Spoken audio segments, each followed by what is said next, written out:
Olá, estou aqui de novo, meu nome é Roberta Ecleide e estou no projeto Outras Lidas. Você já deve ter visto no meu canal, Roberta Ecleide, temos o projeto Lidas, com os livros que eu organizo ou que eu mesma escrevi. E temos este outro projeto, Outras Lidas. Aqui a gente tem três coisas. Ponto, que é o livro principal.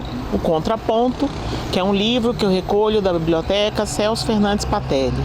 E apontamentos. Então, temos várias coisas a trabalhar. Dessa vez, nós vamos trabalhar um livro que está esgotado, que se chama Educação Impossível, de Maud Manoni.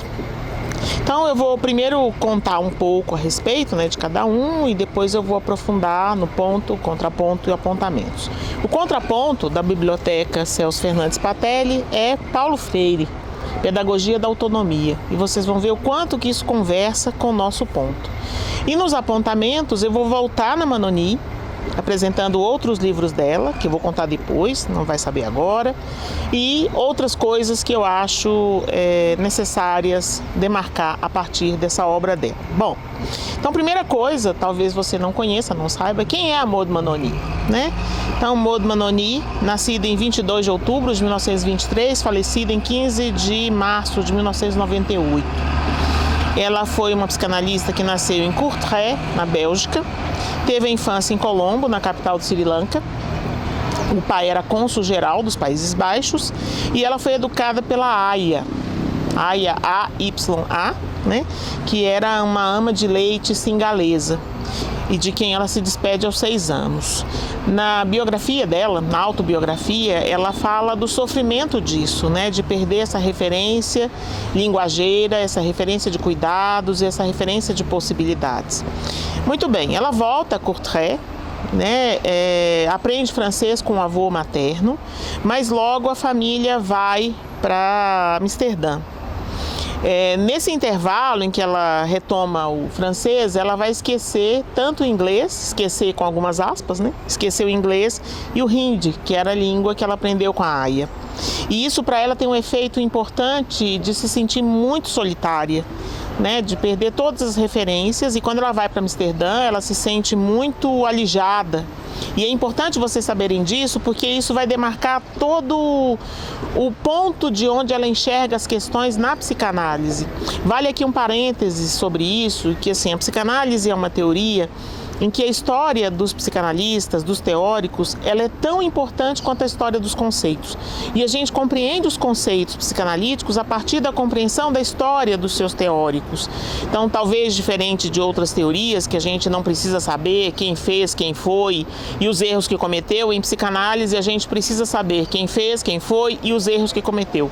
Porque dos erros que se cometem em psicanálise fazem-se avanços naqueles que seguem aquele teórico, por exemplo. Isso é muito importante ter essa compreensão, porque eu vejo que de tempos em tempos surgem obras criticando a psicanálise. Número 1, porque não conhecem seus conceitos, e número 2, porque não entendem isso. Mas eu também compreendo, porque é uma época que a gente vive muito photoshopada, Tudo tem que ficar muito estético, muito bonito, ou uma determinada estética, em que os erros, defeitos e imperfeições, eles não têm valor. Acontece que na psicanálise saber disso é o que tem valor. Então Freud sim era vitoriano, Freud sim cometeu erros às vezes escritos, para quem gostar da discussão psicanalítica em Freud, lá no texto do Leonardo da Vinci tem erros crassos. Lacan cometeu erros, equívocos, Melanie Klein, Bion, Winnicott, todos cometeram erros, e isso não impede que você possa aproveitar destes conceitos como operadores clínicos e fazer um trabalho legal. Então, entender quem foi cada psicanalista é muito importante para compreender de que lugar eles partem quando eles demarcam isso. Então, voltando aqui na Maud Manoni, nascida, aliás, Van der Spoel, então Manoni já é o nome de casada, essa solidão que ela sofre ao ir para Amsterdã, ela é muito importante. E ela vai se utilizar academicamente do holandês para poder estudar. E isso criou nela também outra fratura em relação aos acessos. Vocês podem encontrar essas informações principalmente numa obra, não sei se eu vou ter fôlego de discutir aqui, a história da psicanálise na França, que tem 2 volumes, escrita por Elizabeth Rudinesco, mas valeria, né, conhecer um pouco disso mais a fundo, né?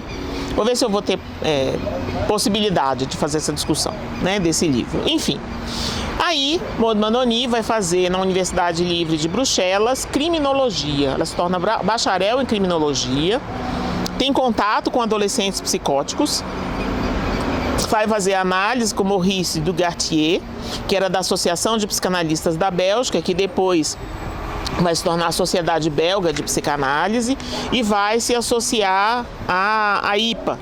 Né? Em algum momento a gente vai ter uma conversa sobre a IPA, que é a Associação Internacional de Psicanálise, que tem muitos babados, mas é outra conversa. Né?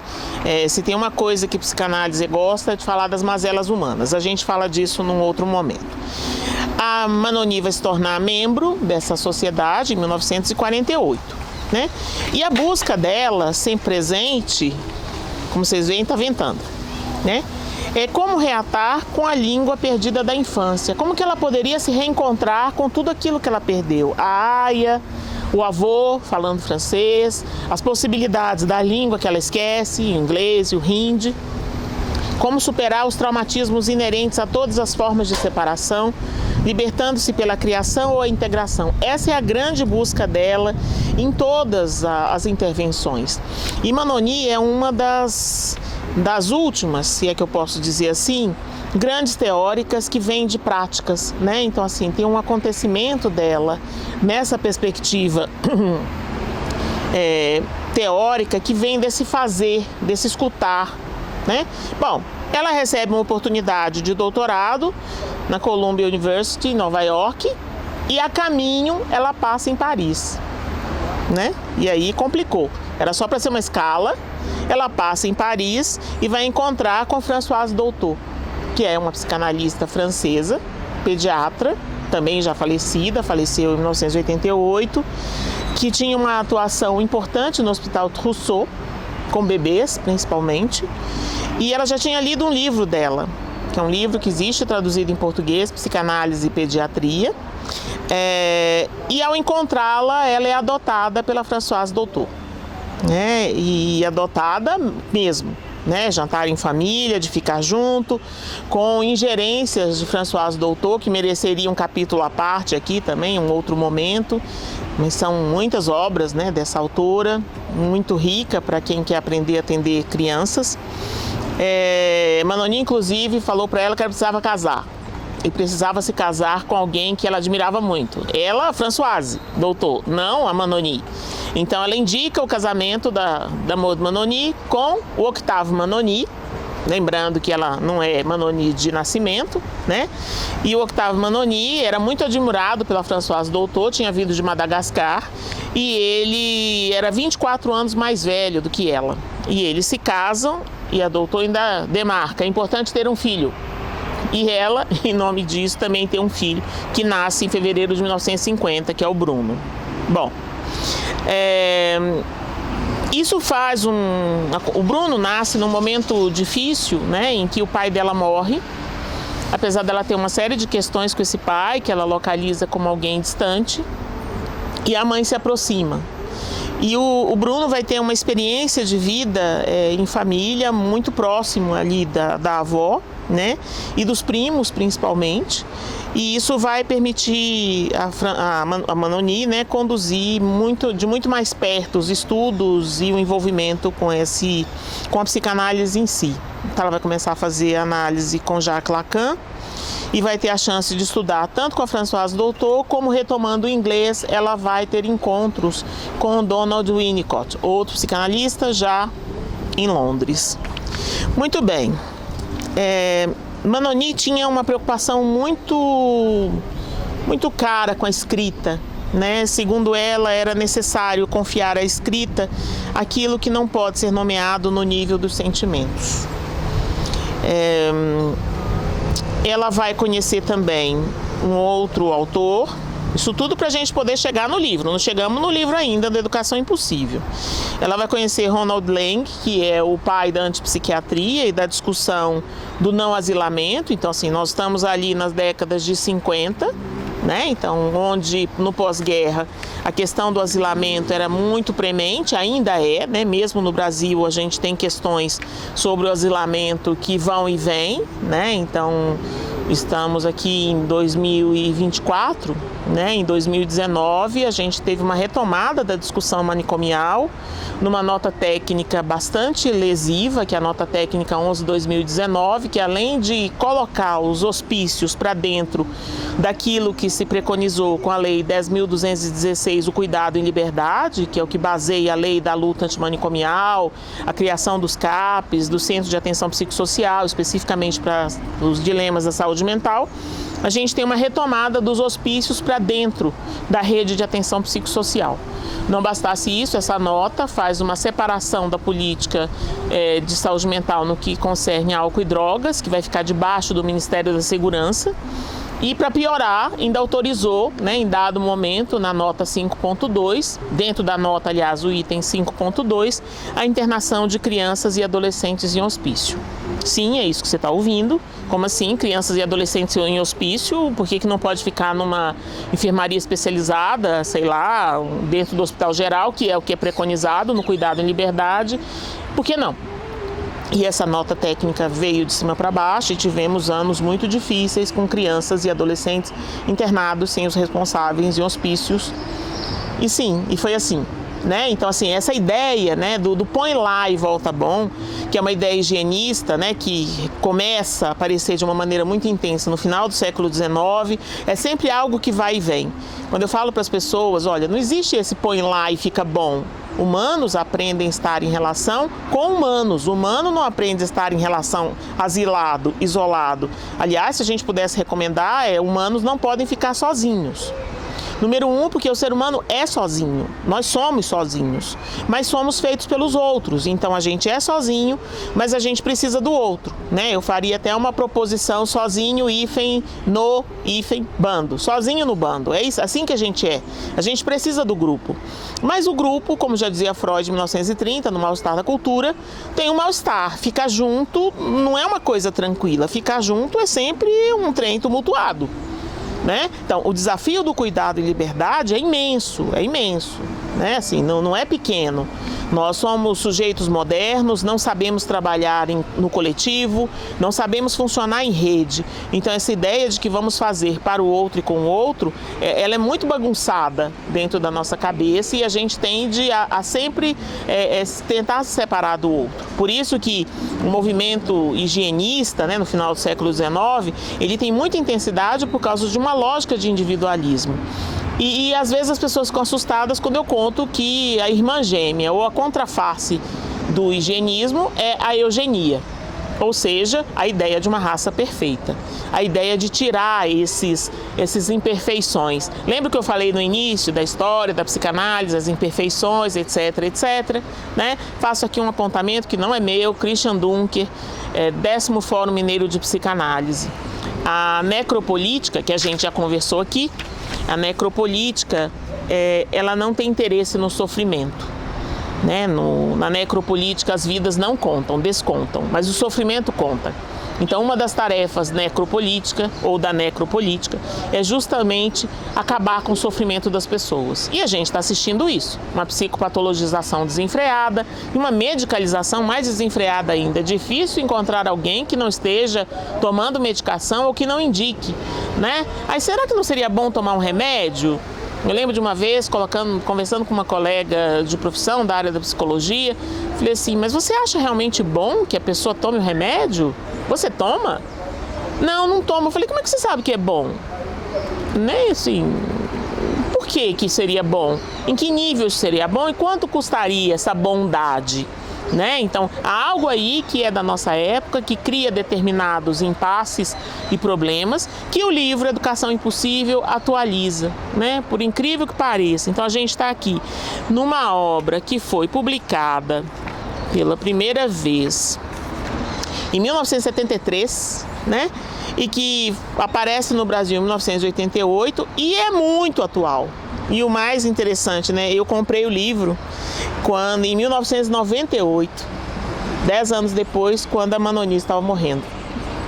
Então vamos vamos lá, né? Então, o que é esse livro? Esse livro, e por isso que eu fiz pequenas colocações sobre os pensamentos da Manoni, ele é o testemunho da realização de ideias e de ideais. Então, assim, ela traz isso de uma maneira muito clara, né, de uma maneira muito potente, eu diria, né, na possibilidade de pensar essa criança dentro daquilo que eu já conversei aqui algumas vezes. Se não falei, falo agora, e se já falei, falo de novo. Uma criança é sempre texto de um contexto. E leio o que eu acho que ela concorda na minha fala. Na página 78. O espaço que a criança encontra ao nascer e no decurso de seu desenvolvimento é, como já dissemos, estruturado pelos outros. São eles que lhe concedem ou não a possibilidade de evoluir fora do campo de influência deles. É o outro em quem confere à criança o sentimento de possuir um lugar próprio. É que também a criança tem uma função a desempenhar na vida fantásmica dos outros membros da família, ou seja, na vida das fantasias das outras pessoas. Estes continuam dispondo do poder de deixar ou não que sua descendência efetue uma evolução em seu próprio nome.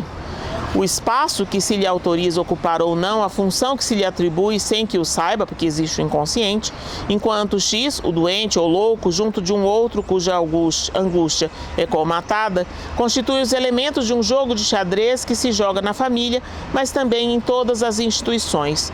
O jogo será tanto menos bloqueado na medida em que o indivíduo não se faça recuperar no quadro rígido de uma instituição, cuja finalidade terapêutica vem redobrar a solicitude educativa familiar.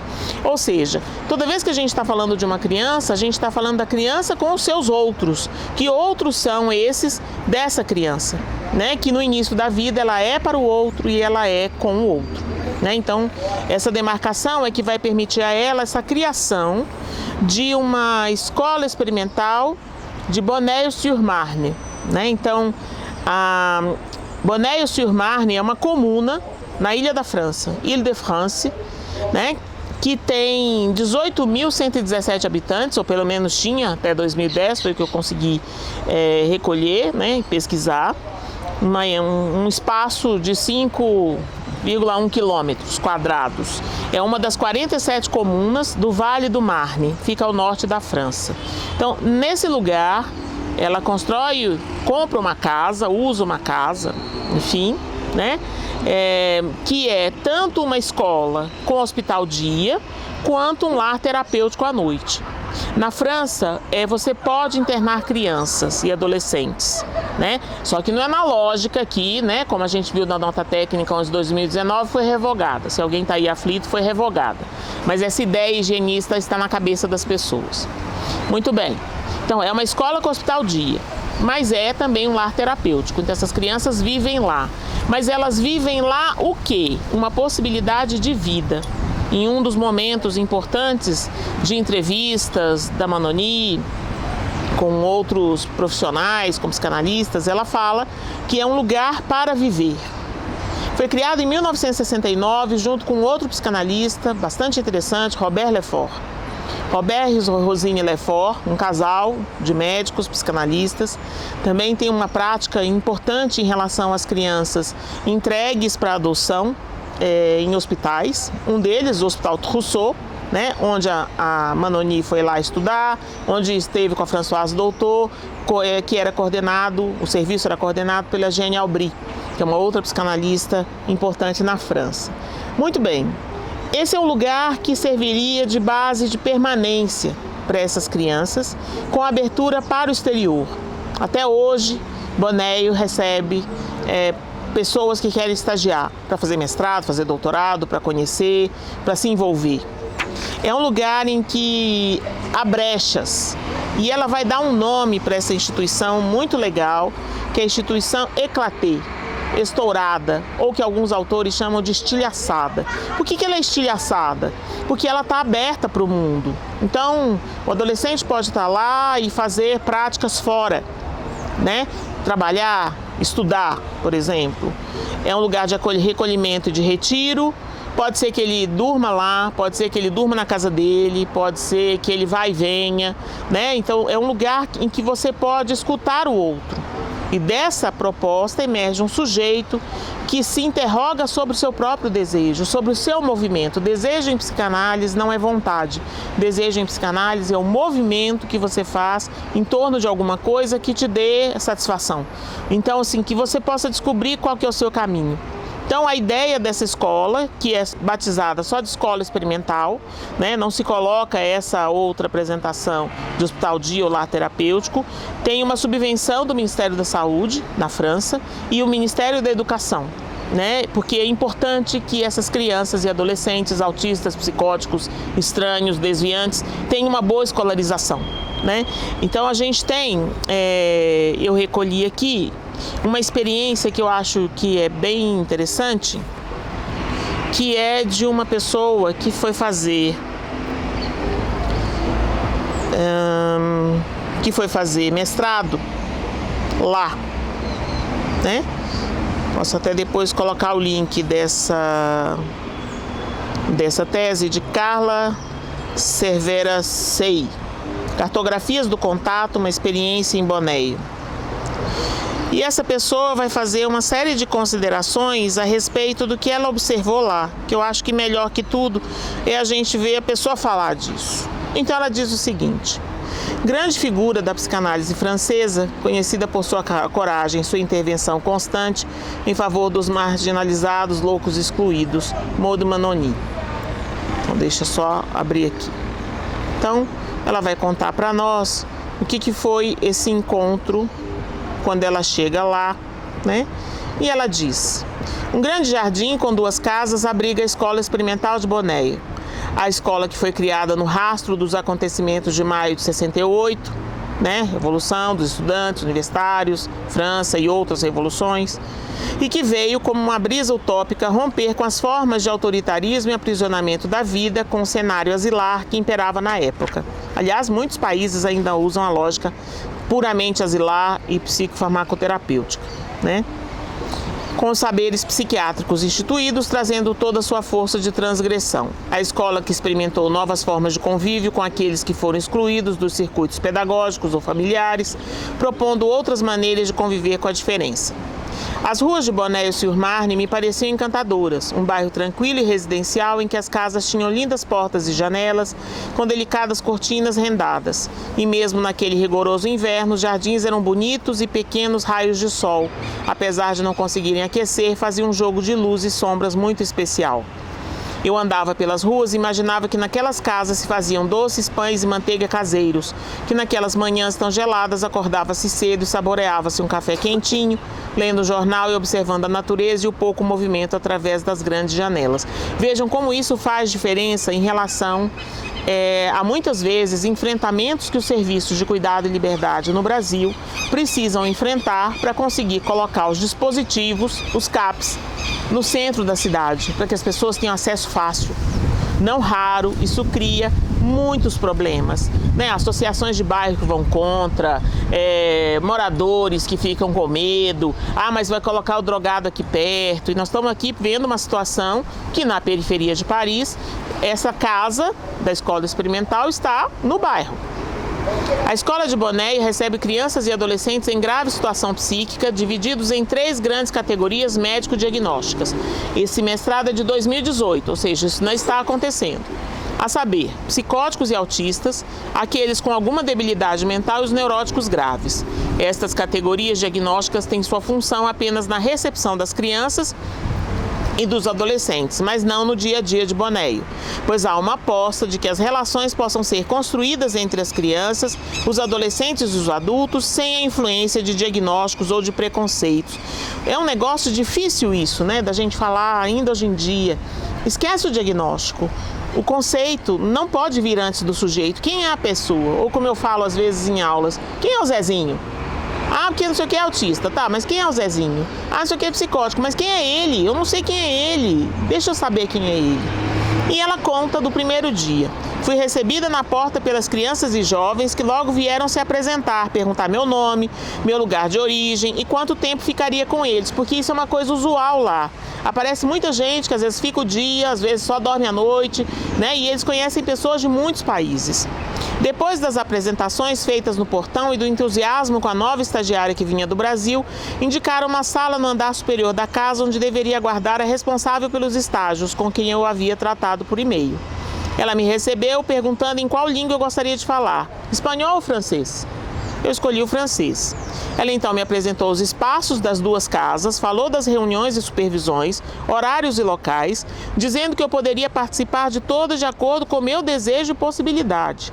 Das atividades propostas pela escola também poderia me engajar como eu quisesse, e mesmo da quantidade de dias por semana em que eu iria estagiar. Poderia escolher conforme minha disponibilidade, deixando, porém, acertado de início quais dias eu estaria lá, né? Então, 2 sobrados. Algumas crianças moram neles, algumas moram em casas de acolhimento, algumas moram com os pais ou com famílias camponesas, que são as famílias acolhedoras. As crianças podem ser acolhidas por meses e indo para casa nos finais de semana. É proibido a todos não impedir os outros de viverem. Se os gritos de uma criança impedem as outras de ouvir o que dizem, pede-se-lhe que vá falar às pedras no jardim, porque lá é um lugar de viver. É solicitado a todos que façam semblante de serem normais, né? Então, nada como ser comum, é isso, é para ser comum, né? Um encontro, então, desencontrado, é isso uma instituição estilhaçada. Com as crianças de Bonéio, esse não saber fazer, não saber como se aproximar, de certa forma nos preserva do risco de querer salvar as crianças de sua condição e nos convoca a uma escuta daquele outro que ali se apresenta. Era preciso encontrar uma forma de aproximação, um laço, um contato. Mas o que faz contato? O que faz laço? Esse é o desafio de Bonéio. A escola funciona durante a semana das 9 às 17. No início da manhã, as crianças, os adolescentes, os adultos vão chegando, colocando as bolsas, os casacos e os materiais nos armários e ganchos reservados para isso. Alguns circulavam livremente pelo pátio da entrada, pela sala, pela cozinha ou pelo pátio dos fundos. Outros tomam café na cozinha ou ficam andando em círculos em seu mundo próprio. Então vejam, e aí ela dá um exemplo que tem aqui no livro também. Bonéio enviou para um colégio inglês normal um adolescente rotulado como perigoso para si mesmo e para os outros. No dia seguinte, o diretor telefona para Manoni reclamando do fato de o garoto ser visivelmente perturbado. Batia nas crianças pequenas, estrangulava as galinhas. A resposta foi, da Manoni: essa criança é normal, mas é mal educada. E nesse mesmo instante, Manoni promete enviar um certificado de um psiquiatra testando a normalidade do adolescente. Pois bem, se é normal, disse o diretor, eu sei muito bem o que fazer. Assim, o diretor reuniu os alunos e perguntou se queriam ficar com tal francês, já que ele estava decidido a expulsá-lo do colégio. No dia seguinte, o rebelde fez uma nova passagem ao ato, mas aí apanhou dos colegas ao ponto tal que teve de ficar 3 dias de cama.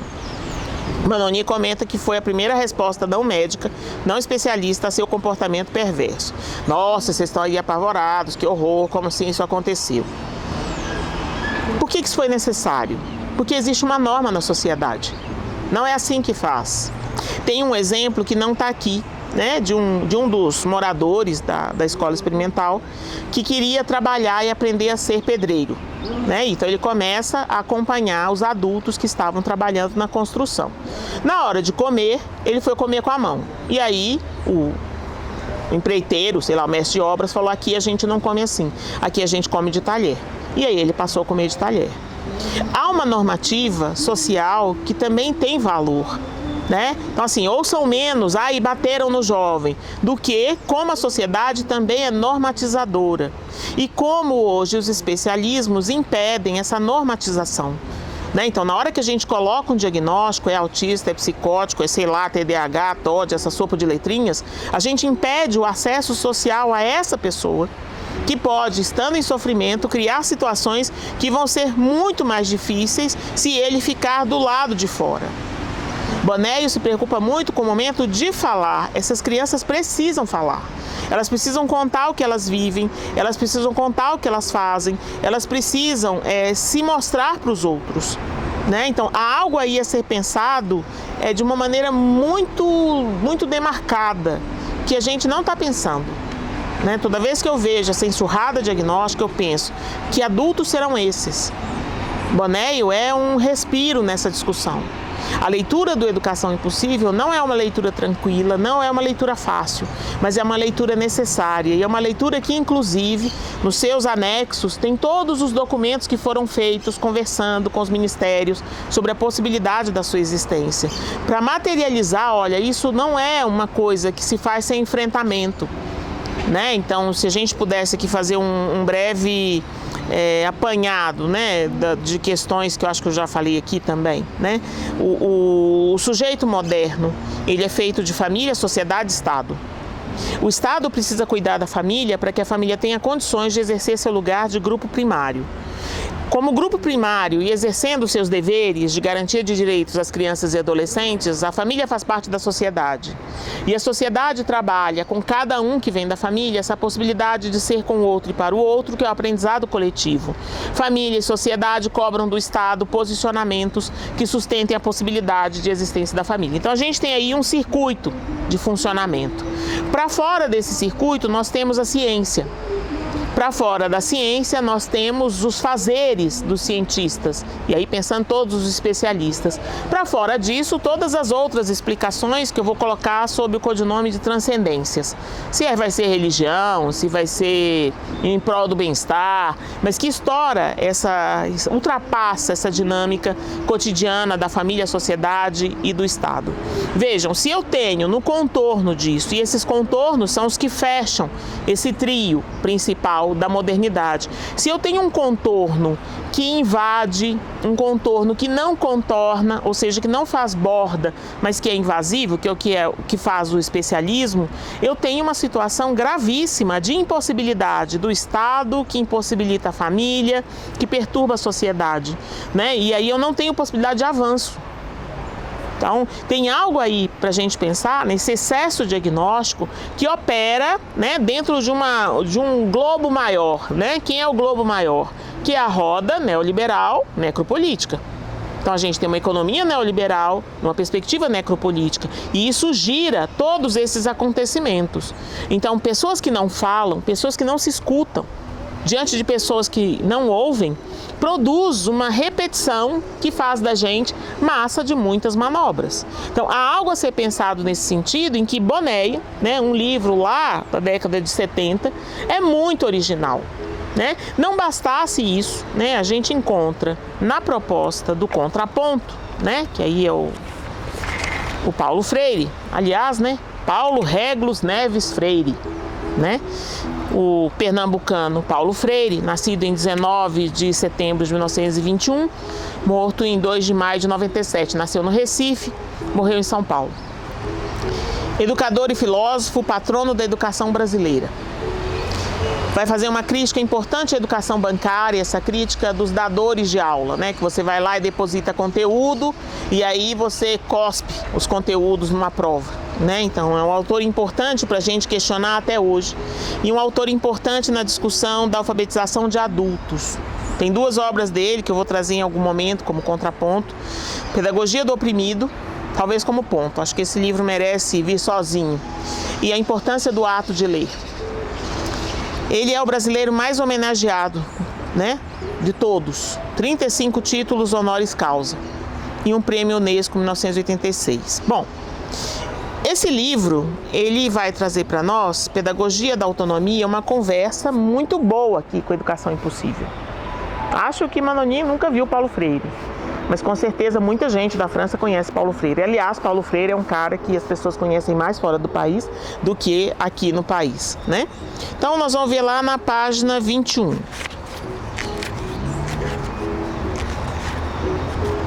Peraí. No inicinho o texto começa com uma escrita do Paulo Freire, que se chama Primeiras Palavras. Então, nesse primeiro momento, ele diz, e olha só como isso é atual, né? Quer dizer, nós estamos aqui falando de um livro de 1996. A ideologia fatalista e mobilizante que anima o discurso neoliberal anda solta no mundo. Com ares de pós-modernidade, insiste em convencer-nos de que nada podemos contra a realidade social, que de histórica e cultural passa a ser ou a virar quase natural. Frases como: a realidade é assim mesmo, o que podemos fazer? Ou o desemprego no mundo é uma fatalidade do fim do século. Expressam bem o fatalismo desta ideologia e sua indiscutível vontade imobilizadora. Do ponto de vista de tal ideologia, só há uma saída para a prática educativa: adaptar o educando a esta realidade que não pode ser mudada. O de que se precisa, por isso mesmo, é o treino técnico indispensável à adaptação do educando à sua sobrevivência. O livro com que volta aos leitores é um decisivo não a esta ideologia que nos negue a mesquinha como gente.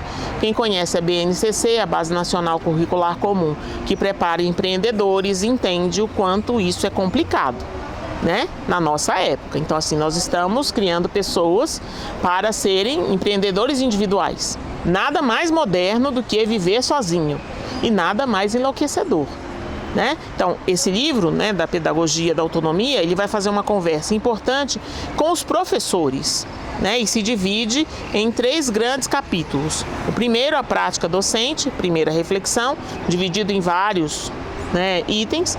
Segundo, ensinar não é transferir conhecimento. E o terceiro, ensinar é uma especificidade humana. Em cada um deles, também com vários itens, ele vai discutir esse lugar de ensinar próprio ao docente do que a gente chamaria educação formal. Eu acho complicado isso, né? Porque até fica parecendo que, assim, quando você está ensinando, sei lá, equação de 2º grau, como se você não estivesse também educando. Você também educa quando você ensina, né? E os pais também ensinam quando educam. Na verdade, a educação é uma coisa só, né? E ela se chama aqui na Manoni impossível, na lógica daquilo que Freud vai falar a respeito das 3 profissões impossíveis: curar, educar e governar. Por que elas são impossíveis? Porque elas não têm fim. Mas aí eu uso uma qualificação de uma colega da Unicamp, Kelly Cristina Brandão Silva, que o impossível é aquilo que você só faz com o outro. Por que a educação é impossível? Porque ela só se faz com o outro. Eu preciso do outro para fazer. Então, essa ideia neoliberal de que eu vou fazer esse depósito de informação, pensando lá na educação bancária, e ele vai cuspir numa efetividade profissional, sei lá, numa capacidade técnica, ela é furada, né? E a gente sabe que ela é furada, dada a quantidade de pessoas que não conseguem exercer só isso que receberam. Você precisa aprender isso em relação, né? Então, esse livro, ele é muito conversador com o texto da Manoni, embora eles partam de questões muito diferentes, né? O que os une? A discussão da cultura e de cada ser humano na cultura. Isso é a mesma conversa, né? Eu destaco algumas pequenas partes do livro. Primeiro, no item 2, ensinar não é transferir conhecimento, na página 74, o subitem 2.8, ensinar exige a convicção de que a mudança é possível.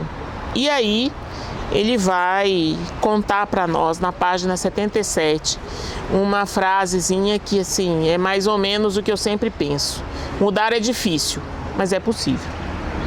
Então, por que é difícil? Porque a gente está lidando com pessoas, num esquema de vida em que o mundo é sendo. Ainda bem que português tem gerúndio, né? É sendo, está acontecendo, né? Não é uma coisa parada, o mundo é. Não, o mundo é sendo. Então, fazer esse sendo implica a gente sempre estar tomado pela dificuldade, né? Então, é difícil mesmo. É difícil fazer isso todo dia, mas não é impossível. Eu costumo sempre dizer, né? Difícil é porque se fosse fácil a gente não estava aqui. Mas não é impossível. Se fosse impossível, eu não estaria aqui, né? E se é impossível que eu faço com o outro, então é possível. Voltamos ao início, mas é difícil. No item 3, ensinar é uma especificidade humana, na página 89, ele frisa: que possibilidades a gente tem de se expressar, de crescer, que possibilidades a gente tem de trazer a nossa curiosidade. Uma das qualidades essenciais que a autoridade docente democrática, e aí eu penso todos os educadores, deve revelar em suas relações com as liberdades dos alunos é a segurança em si mesma. E esse é um aspecto extremamente importante, não só para educadores, professores, mas para educadores, pais, educadores, os adultos. É a segurança que se expressa na firmeza com que atua, com que decide, com que respeita as liberdades, com que discute suas próprias posições, com que aceita rever-se. Segura de si, a autoridade não necessita de, a cada instante, fazer o discurso sobre sua existência, sobre si mesma. Não precisa perguntar a ninguém, certa de sua legitimidade, se sabe com quem está falando. Segura de si, ela é porque tem autoridade, porque a exerce com indiscutível sabedoria. O problema é que a autoridade, ela tem sempre uma cota de angústia, ou seja, você não sabe o que você vai fazer.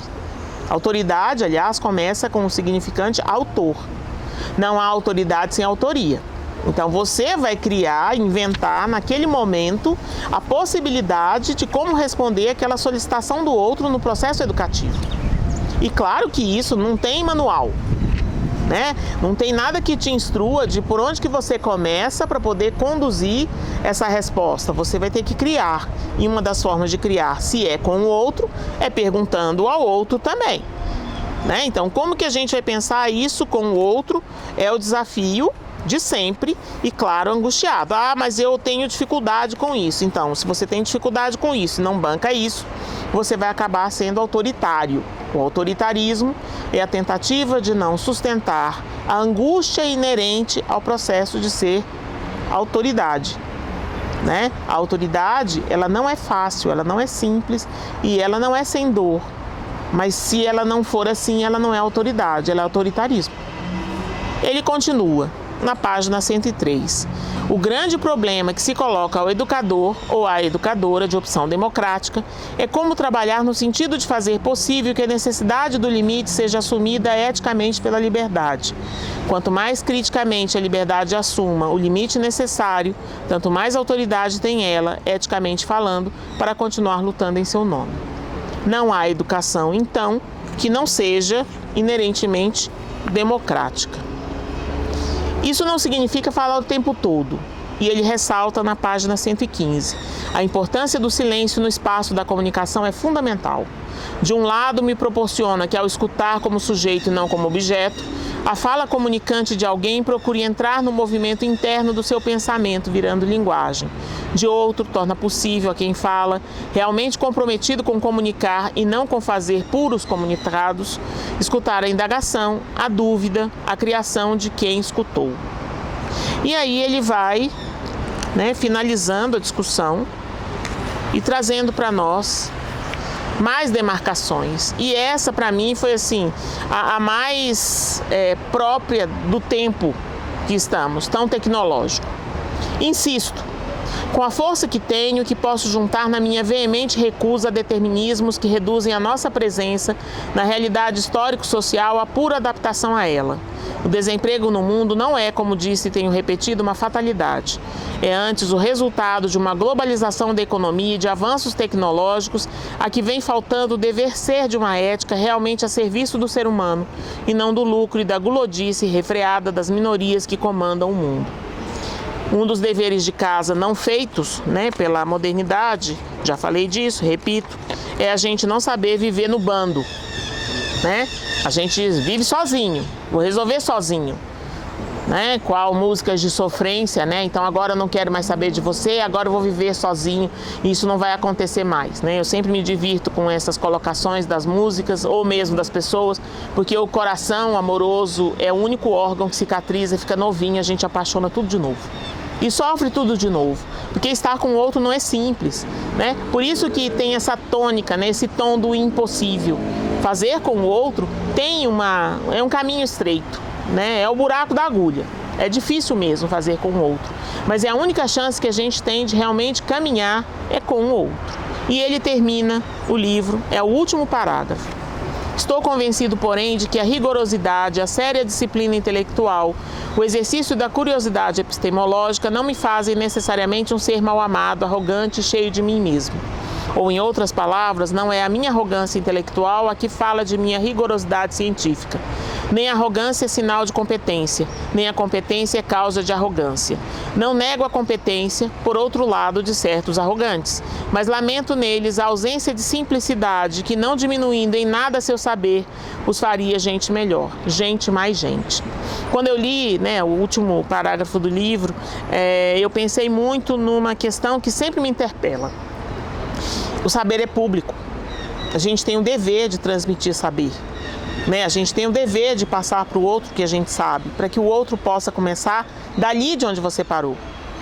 Tem um fenômeno que eu acho sempre fantástico, e tive recentemente a oportunidade de viver isso de novo, que é encontrar pessoas com que eu fui estudante. Eu sempre chamei meus alunos de estudantes, eu dizia sempre para eles, por mais que estejamos distantes no tempo, o que nos diferencia é só o tempo, porque tudo que eu sei você vai saber.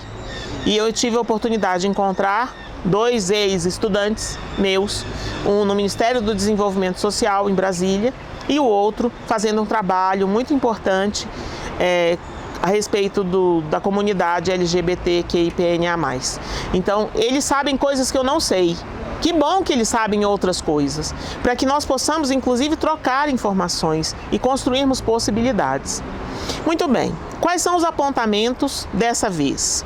Eu fiquei nela mesma, Então, eu fiquei num livro dela, A Criança, Sua Doença e os Outros, tá? Que é um livro esgotado também, que algumas pessoas encontram em sebo, estante virtual encontra, tá? E que é um livro precioso também na discussão do atendimento de criança, de proposições de como manejar a clínica com crianças, que eu acho que isso também é fundamental. Esse livro sozinho também daria um ponto, Então aguenta aí, se alguém fizer solicitação, lembrando que sempre estou aqui esperando seus comentários sobre o que você acha do canal e principalmente se você tem sugestões, se você achar que esse deve ser um livro que vale a pena, farei. E o outro apontamento é a autobiografia dela, O que falta verdade para ser dita. Essa mocinha aqui é a Manoni, criança, e a Aya, E é uma autobiografia, como o nome diz, auto, Então ela vai contando das impressões dela como psicanalista, como teórica, seus problemas e, enfim, Esse é o segundo apontamento. O terceiro apontamento é uma situação, uma condição, uma proposta que emerge aqui no Brasil a partir dessa frase, lugar de viver. Deixa eu só achar aqui.